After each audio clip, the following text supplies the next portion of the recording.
இயேசு கிறிஸ்துவுக்குள் உடன் பிறந்த சகோதர சகோதரிகளே, கடந்த சில நாட்களாக நாம் வாசிக்க கேட்கின்ற இந்த இறை வார்த்தைகள், நற்செய்தி வாசகம் அனைத்தும் இயேசு கிறிஸ்துவுக்கும் பரிசேயர்களுக்கும் அல்லது சட்ட வல்லுநர்களுக்கும் இடையே ஏற்படுகின்ற இந்த வாக்குவாதங்கள் பிளஸ் அதோடு சேர்ந்து சட்டத்தை குறித்து அவர்கள் எழுப்புகின்ற வினாக்கள், அந்த சட்டத்தை குறித்து இயேசு கிறிஸ்து எழுப்புகின்ற வினாக்கள், அந்த சட்டத்திற்காக இவரை எப்படியாவது சிக்க வைக்க வேண்டும் என்கின்ற எண்ணத்தோடு ஒவ்வொரு முறையும் அணுகுவது, இவரை அழித்துவிட வேண்டும் என்று அணுகுவது, அவர்களுக்கு இயேசு கிறிஸ்து தகுந்த பதிலடி கொடுப்பது அப்படின்னு சொல்லி தான் தொடர்ந்து இந்த 3 நாட்களாக நாம் வாசிக்க கேட்டுக்கொண்டிருக்கின்றோம். இந்த நற்செய்தி வாசகத்தில் இன்றைக்கு இயேசு கிறிஸ்து ஒரு நல்ல காரியத்தை செய்வதற்கு முன்பாக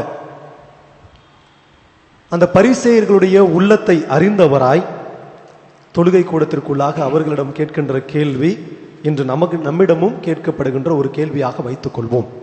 ஓய்வு நாளில் தீங்கு செய்வதா நல்லது செய்வதா, உயிரை காப்பதா அழிப்பதா, என்ன செய்யலாம் அப்படிங்கிற அதே கேள்வி இன்று நம்மிடமும் கேட்கப்படுவதாக வைத்துக் கொள்வோம்.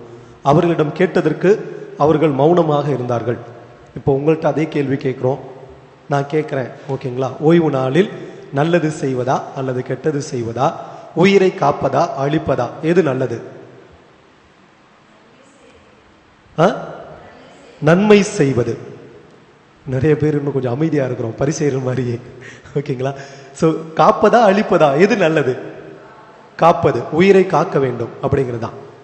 ஆனா இவர்களுடைய எண்ணம் எல்லாம், இந்த பரிசேயர்கள் அல்லது அந்த ஏரோதியர்கள், இவருடைய எண்ணம் எல்லாம் எதுல இருந்துச்சு அப்படின்னா, இவரை சிக்க வைக்கணும், இவர் தப்பிதமாக ஏதாவது ஒன்று செய்து இவர் மாட்டிக்கொள்ள வேண்டும், இவரை இதனால் பிடித்து இவரை அழிக்க வேண்டும், இவரை கொல்ல வேண்டும் அப்படிங்கிற ஒரு எண்ணம், தீய எண்ணம் அவர்களுக்குள்ளாக வேரூன்றி இருந்ததனால் இயேசு கிறிஸ்து செய்யவிருந்த அந்த நல்ல காரியத்தை பற்றி அவர்கள் யோசிக்கவே இல்லை.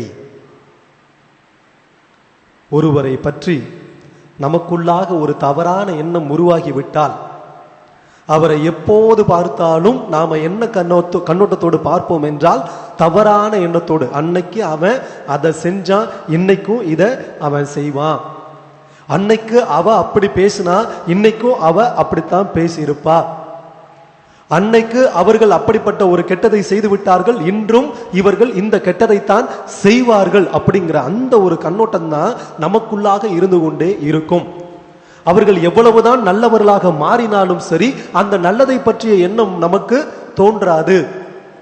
இயேசு கிறிஸ்துவை பற்றிய தவறான புரிதல் அந்த பரிசேயர்களுக்கு இருந்தது. அந்த தவறான புரிதலின் காரணமாக இவரை எப்படியாவது ஒழித்து கட்ட வேண்டும் என்று எண்ணிக்கொண்டிருந்த அவர்களுடைய உள்ளங்களில் அந்த கெட்ட எண்ணம் மட்டும்தான் உள்ள வேறொன்று இருந்ததே ஒழிய, கை சூம்பியவர் ஒருவர் நலமடைகிறார் என்பதற்கான அந்த நல்ல எண்ணமானது அவர்களுக்குள்ளாக வரவில்லை. அன்பிற்குரியவர்களே, அப்போ இன்னைக்கு இயேசு கிறிஸ்து நமக்கு உணர்த்துகின்ற செய்தி என்ன அப்படின்னு சொல்லி கேட்டோம்னா, ஒருவரை பற்றிய நல்ல எண்ணத்தை நாம் வளர்த்து கொண்டோம் என்றால்தான், நல்லதை பார்த்தோம் என்றால்தான் நாம அந்த என்ன சொல்ல அந்த நன்மைத்தனத்தை ஏற்றுக்கொள்ள முடிபவர்களாக இருக்க முடியும். ஓகேங்களா? அந்த நல்லதை ஏற்றுக்கொண்டவர்களாக இருக்க முடியும். இல்லாட்டினா தீமையை தான் நம்ம பார்க்க போறோம், நல்லதை ஏற்றுக்கொள்ளவே மாட்டோம், யார்கிட்ட வந்தாலும் சரி. இப்ப என்னுடைய கணவர் இருக்கிறார், கணவர் என்றோ செய்த ஒரு குற்றத்தை நான் என்னுடைய கண் முன்னாக வைத்துக் கொண்டிருந்தேன் என்றால், என்னுடைய உள்ளத்தின் உள்ளாக நான் வைத்துக் கொண்டிருந்தேன் என்றால், அந்த உள்ளத்தான் சொல்லிக்கிட்டே இருக்கும், அவர் அப்படிதான் இப்படிதான் பண்ணுவாரு, நீ அவரை சொல்லிக்கிட்டே இரு, நீ அவரை திட்டிக்கிட்டே இரு, எப்படியாவது கண்டுபிடி, அவர் அப்படி போறாரா இப்படி போறாரா, இப்படி வைக்கிறாரா அப்படி வைக்கிறாரான்னு சொல்லி கண்டுபிடின்னு சொல்லிக்கிட்டே இருக்கும். நான் அதைத்தான் பார்த்துக்கிட்டே இருப்பேன், அந்த கெட்டதை தான் பார்த்துக்கிட்டே இருப்பேன், நல்லதை அவர் செய்யற நல்லது எதுவுமே என் கண்ணுல படாது. அதே போல என்னுடைய மனைவி, அவர் எவ்வளவுதான் நல்லவங்களா மாறினாலும் சரி, நல்லவங்களா இருந்தாலும் சரி, அவங்க செஞ்ச ஒரு கெட்டதை நான் மனசுல வச்சுக்கிட்டு இருந்தேன்னா, எனக்கு எதிராக அது இருக்குதுன்னு சொல்லி நான் நினைச்சேன்னா, திரும்ப அதையே நினைச்சு பார்த்துக்கிட்டு, இவளை அங்க பிடிக்கலாமா, இங்க பிடிக்கலாமா, அதுல பிடிக்கலாமா, இதுல மாட்டுவாளா அப்படின்னு சொல்லி அதுல எப்படியாவது மாட்ட வைக்கணும், சிக்க வைக்கணும் அப்படின்னு சொல்லி அப்படியே பார்த்துக்கிட்டு இருப்போம். அன்பிற்குரியவர்களே, அதை மாற்றிக்கொள்ள இன்று நற்செய்தி வாசகமானது நமக்கு அழைப்பு கொடுக்கிறது. அன்பிற்குரியவர்களே, சட்டம் என்பது சட்டம் என்பது எல்லோரையும் சமமாக பாவித்து அன்பு செய்வதற்காக, நல்லது செய்வதற்காக. அந்த சட்டத்தை கொண்டு தீங்கு செய்வதற்காக சட்டங்கள் உருவாக்கப்படவில்லை என்பதை நாம் உணர்ந்து கொள்வோம். ஒரு முறை ஒரு சாதாரண ஒரு மனுஷன் ஒரு குருக்கிட்ட போறாரு. மந்திரவாதி, தந்திரவாதி இதெல்லாம் கத்துக்கணும் அப்படின்னு சொல்லிட்டு ஒரு சாமியார்கிட்ட போறான். ஒரு முனிவர்கிட்ட போயிட்டு சொல்றான், எனக்கு எப்படியாவது மந்திர தந்திரங்கள்லாம் கற்றுக் கொடுங்க, நான் கேட்டது நினைச்சது எல்லாம் நடக்கணும், அதுக்கு தகுந்த மாதிரி ஒரு மந்திரத்தை சொல்லிக் கொடுங்க, அந்த மந்திரத்துக்காக நான் என்ன வேணாலும் கொடுப்பதற்கு தயாராக இருக்கிறேன் அப்படின்னு சொல்லி அவர்கிட்ட போய் அந்த முனிவர்கிட்ட சொல்லியிருக்கான். முனிவர் அவனை ஏற இறங்க பார்த்தாரு. அப்படியாப்பா, கொஞ்சம் யோசித்து விட்டு அவன்கிட்ட சொன்னாரு, சரிப்பா, இந்த மந்திரத்தை நீ சொன்னீன்னா நீ நினைச்ச காரியமெல்லாம் நடக்கும், நல்லா எல்லாமே உனக்கு கிடைக்கும் அப்படின்னு சொல்லிட்டு நீ சொல்ல வேண்டிய மந்திரம் இதுதான், ஓடும் ஓடும். என்ன சொல்லணும்? என்ன சொல்லணும்? ஓடும் ஓடும் அப்படின்னு மட்டும் நீ சொல்லு, இதான் மந்திரம் உனக்கு அப்படின்னு சொல்றாரு. அவனும் மந்திரத்தை கற்றுக்கொண்ட ஒரு சந்தோஷத்தோடு கிளம்புகிறான். ஒரு 4-8 எடுத்து வச்சோன்னையும் அவனை கூப்பிட்டு சொல்றாரு, தம்பி, நீ ஓடும் ஓடுன்னு சொல்லும்போது ஒரு கண்டிஷன், ஒரு நிபந்தனை இருக்கிறது. அப்படி சொல்லும்போது நீ குரங்க நினைக்கவே கூடாது அப்படின்னு சொல்றாரு. நான் ஏன் சார் அதை போய் நினைக்க போறேன் இல்லையா? முனிவர்கிட்ட நான் ஏங்க அதை போய் நினைக்க போறேன், நான் குரங்கை பற்றியெல்லாம் நினைக்க மாட்டேன், அந்த ஜெபத்தை கட்டாயமாக நான் சொல்லி எல்லாத்தையும் பெற போறேன், எல்லா வலிமையும் பெற போறேன், எல்லாத்தையும் செஞ்சு ஏற்றுக்கொள்ள போறேன், பெற்றுக்கொள்ள போறேன் அப்படின்னு சொல்லிட்டு கிளம்புறாரு. இல்லப்பா, ஆனால் நீ ஒருவேளை நீ சொல்லும் போது அந்த ஞாபகம், குரங்கு ஞாபகம் உனக்கு வந்துருச்சுன்னா, குரங்கு நினைவு உனக்கு வந்துருச்சுன்னா, ஒரு குரங்கால இந்த மந்திரம் கெட்டு போச்சே அப்படின்லாம் சொல்லக்கூடாதுப்பா, அதுக்காகத்தான் நான் சொன்னேன் அப்படின்னு சொல்லி அவர்கிட்ட சொல்றாரு. இல்லை, நான் நினைக்கவே மாட்டேன் அப்படின்னு சொல்லிட்டு வீட்டுக்கு போறான். வீட்டுக்கு போயிட்டு நல்ல சாப்பாடு வேணும் அப்படின்னு சொல்லி நினைச்சுக்கிட்டு இந்த மந்திரத்தை சொல்றான், ஓடும் ஓடும் அப்படின்னு சொல்லி சொல்றான். ஓடும் ஓடும் சொல்லும் போதே கூட யார் வந்தது? குரங்கும். அவர் சொன்ன அந்த கண்டிஷன் ஞாபகம் வந்துச்சு. கண்டிஷன் சொன்னாரே அப்படி சொல்லிட்டு குரங்கும் ஞாபகத்தில் வந்துருச்சு. குரங்கு நிற்கிற மாதிரி அப்படியே பார்க்குறான். ஐயோ, அது மாதிரி பண்ணால் பலிக்காதே, குரங்கு வந்துருச்சுன்னா பலிக்காது அந்த மந்திரம் அப்படி சொல்லிட்டு என்ன பண்ணுறது ஏது பண்ணுறதுன்னு சொல்லி புரியாமல், சரி போயிட்டு குளிச்சுட்டு இந்த மந்திரத்தை சொல்லுவோம், குரங்கு நினைவு நமக்கு வரக்கூடாதுன்னு சொல்லி குளிக்கிறான். குளிச்சுட்டு மறுபடி சொல்கிறான், ஓடும் ஓடும் அப்படின்னு சொல்லி சொல்கிறான்.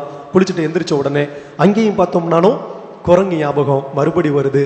திருப்பி மறுபடி சரி கடவுள்கிட்ட போய் வேண்டிக்கிட்டு, நம்ம இந்த குரங்கு ஞாபகம் வராதவர்களுக்கு வேண்டிக்கிட்டு நம்ம போயிட்டு இந்த ஜெபத்தை சொல்லுவோம் அப்படி சொல்லிட்டு போயிட்டு கடவுள் முன்னாடி நின்றுக்கிட்டு அவனுடைய இஷ்ட தெய்வத்துக்கு முன்னாடி நின்றுட்டு ஓடும் ஓடும் சொல்லிக்கிட்டே அப்படியே பார்க்கறான். பார்த்தா அந்த கடவுளும் குரங்கு மாதிரி தான் தெரிகிறாரு. மனுஷனுக்கு குரங்கு ஞாபகம் எல்லா இடத்துலையும் வந்துகிட்டே இருக்குது. எங்க போய் எதை சொன்னாலும் எதை செஞ்சாலும் இந்த குரங்கு ஞாபகம் தான். திருப்பி திருப்பி சொல்லி சொல்லி பார்க்கறான், எதுலையுமே முடியல.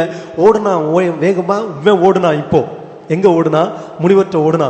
எப்படியாவது என்னைய இந்த குரங்கு கிட்டே இருந்து காப்பாத்துங்க, எப்ப சொன்னாலும் குரங்கு ஞாபகம் தான் இருக்குது அப்படின்னு சொல்லிட்டு திருப்பி ஓடுனா முனிவர்கிட்ட போயிட்டு அவர்கிட்ட சொல்லும் போது, இது மாதிரி காப்பாத்துங்க அப்படின்னு சொல்லும்போது அந்த முனிவர் சொன்னாரு, தம்பி, இந்த ஓடும் ஓடுங்கிற மந்திரத்தை மறந்து போ, இந்த ஓடும் ஓடும்ன்ற மந்திரமே இல்லை அப்படிங்கிறத உன் மனசுக்குள்ள நிறுத்தி நீ எதை பத்தியெல்லாம் யோசிக்காம, தந்திரம் மந்திரம்லாம் யோசிக்காம டெய்லி நீ செய்ய வேண்டிய காரியத்தை செய்யி, அப்போ உன்னை விட்டு இந்த குரங்கு ஓடி போவோம் அப்படின்னு சொல்லி அவர்கிட்ட சொன்னாராம். அதே போல அவனும் அவற்றை மறந்து விட்டு தன்னுடைய காரியங்களை, இயல்பாக செய்ய வேண்டிய காரியங்களை அவன் செய்ய ஆரம்பித்தான். இந்த குரங்கு அவனை விட்டு ஓடியதான். இப்ப நிறைய நேரங்கள்ல நம்மையும் சில நேரங்கள்ல இந்த குரங்கு பிடிச்சுக்கிட்டே இருக்கும். எந்த குரங்குன்னா, குறையை பார்க்கின்ற ஒரு குரங்கு. அது எல்லா இடத்துலையும் இந்த குறையை பார்க்க வச்சு நம்மளை ஓடிக்கிட்டு துரத்துக்கிட்டே இருக்கும். அந்த குரங்கு குளிச்சாலும் போகாது, கடவுள்கிட்ட போய் வேண்டினாலும் போகாது, எங்க போய் உட்கார்ந்து இருந்தாலும் இந்த குரங்கு என்னைய பிடிச்சுக்கிட்டு, இந்த ஃபாதர் இப்படியெல்லாம் பேசுறாரு, இதை இப்படி பேசியிருந்திருக்கலாமே, இப்படியெல்லாம் அவர் நடந்துகிட்டு இருக்கிறாரு அப்படின்னு சொல்லிட்டு என்னை பத்தியும் ஒரு குறையை கண்டுபிடிக்க சொல்லும். என் பக்கத்துல உட்கார்ந்து இருக்கிற ஒவ்வொருவரை பத்தியும் ஒரு குறையை கண்டுபிடிக்க சொல்லிக்கிட்டு இருக்கும் இந்த குரங்கு. அன்பிற்குரியவர்களே, இந்த குரங்கை துரத்தணும்னா நாம இயல்பாக எப்போதும் செய்ய வேண்டிய காரியங்களை செய்ய வேண்டும். அதுவும் நிபந்தனை இல்லாமல் நம்முடைய காரியங்களை செய்கின்ற பொழுது நிச்சயமாக இறைவன் நம்மை ஆசீர்வதித்து நம்முடைய அந்த செய்கைகளை எல்லாம், நாம் செய்கின்ற அனைத்து செயல்களையும் நிறைவாக ஆசீர்வதிப்பார். அதற்காக தொடர்ந்து வரம் வேண்டி இந்த திருப்பலியில ஜெபிப்போம். இறைவன் நம்மையும் நம்முடைய குடும்பங்களையும் நாம் செய்கின்ற அனைத்து பணிகளையும் நிறைவாக ஆசீர்வதிப்பாராக. ஆமென்.